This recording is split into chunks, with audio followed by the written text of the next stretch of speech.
Mars, like I said, changing signs. And this is super important because Mars will be ingressing 0 degrees of Cancer, a cardinal sign on the axis of the world point. The cardinal points are the world points. So it could affect world situations, shifting into a new area, the sign of Cancer, which generally rules home and family matters, property, real estate, the homeland in regard to countries and immigration issues. But Mars is not happy. Mars will be considered debilitated as it changes signs into Cancer. And so Mars will be driven by emotions and feelings more than instincts in a sense, or logical vibes of, ruled by Mercury. So as Mars comes into Cancer, it's going to be ruled by the moon, and the moon is always changing. And so wherever the moon goes from this point forward, when Mars is in Cancer, it's going to really affect what we're driven to do and how we're emotionally reacting to things. It does stimulate more aggression and sometimes conflict in home and family matters and home and family relationships.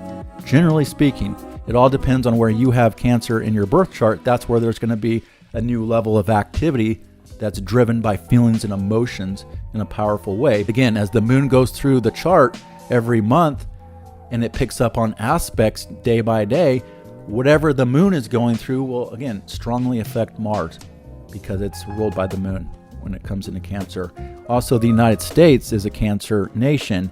It has Venus, Jupiter, and the Sun in Cancer. So this isn't a good indication for the United States. If you have Cancer placements, you're going to be more driven. You're going to have more of a passionate kind of transit coming up. It could stir up a little bit of friction for you. Cancer is usually about safety, security, and comfort and protection. And so Mars coming into Cancer will also be a very protective vibe for Cancerians, including the United States will become more protective. It's just more emotionally energetic for this change of dynamics. Now, on the bright side, Mars leaving Gemini can be helpful for the Gemini area of your life, can kind of tone down the mind as Mars leaves that area. It'll still create a lot of, or not necessarily create, because the stars and the planets don't create anything. They just reflect what's going on. And this is, like I said, a really big change. This is at one of the world cardinal points. So it really has a strong effect on global situations that are happening. Now, Mars is generally about war and military operations as well. That's coming into a change of dynamics here. It could get pretty intense in some places around the world even. Again, this is where Mars is considered debilitated in the sign of Cancer. It's more emotionally driven. It's more friction and abrasive in regards to emotions and feelings, generally about home and family matters. So if you have any personal planets in the first few degrees of the sign of Cancer, or even the other cardinal signs, the first few degrees of Aries, Cancer, Libra, or Capricorn, then Mars is making aspects to those planets in your chart, and it's more stimulated, it's more friction based, and kind of like needing you to change direction or change gears into some sort of new dynamic or new activity.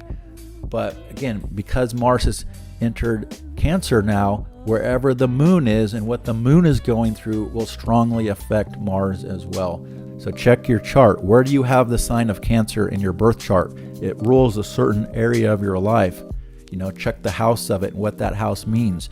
But it's, again, generally about home and family and property and real estate and family matters. So it's not going to affect every single person. It's really based on your birth chart. But in the background, there is a sense of just more friction within home and family situations. And your inner life, your emotional needs, safety, security, and comfort.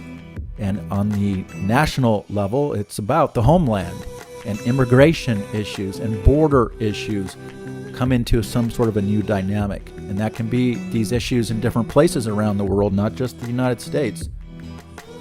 But it's also definitely affecting the United States from this point forward because, again, the United States is a Cancerian nation around the need for safety and security. And just remember, track the moon if you want to know how Mars is playing out here, because if the moon is upset or going through hard aspects, Mars is going to be more of a challenge. If the moon is happy and going through easy aspects, then Mars can play out in an easier way as well. But the problem is that the moon is always changing quickly. It doesn't stay in the same place very long. So it's just, again, it's more of an emotionally driven passion and action placement now. And again, Mars in Cancer is about being guarded and protective of yourself and loved ones in a strong way. Way more guarded and protective for family members, and the people you love and things like that with Mars in Cancer. It's like a soldier with all of its armor and its sword walking into a china shop. It's a little bit delicate in there, and Mars has to be very careful not to break things in this delicate area. So you have to be more cautious, play nicer. Mars can't really be Mars at its best in the sign of Cancer. And again, it's going to change military situations in different places around the world. But there is something we can really harness with this emotional intensity and this emotional power that is available in regards to more private things, emotional things, home and family matters, like I said, property stuff.